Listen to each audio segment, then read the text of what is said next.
Imbas gaya hidup mewah, Farhad Abbas sebut kasus Olivia Natania berawal dari kesalahan Nia Daniati.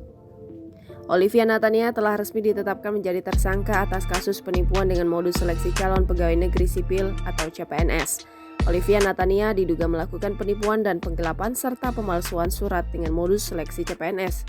Korban disebut mencapai 225 orang dengan total kerugian 9,7 miliar rupiah.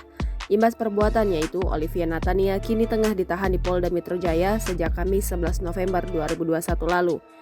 Terkait kasus yang sedang menimpa Olivia ini, Farhad Abbas rupanya memiliki pandangan tersendiri.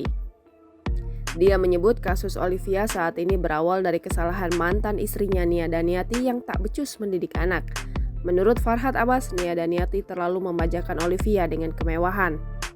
Gaya hidup tersebut pun kemudian terbawa hingga Olivia beranjak dewasa. Dia terlalu memanjakan dengan berbagai kemewahan sedari kecil, sehingga merasa bahwa keinginannya harus selalu terpenuhi.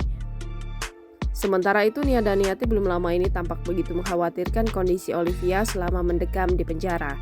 Sebagai seorang ibu, hati Nia serasa teriris melihat anak yang dilahirkannya harus terjerat kasus hukum dan mendekam di balik jeruji besi.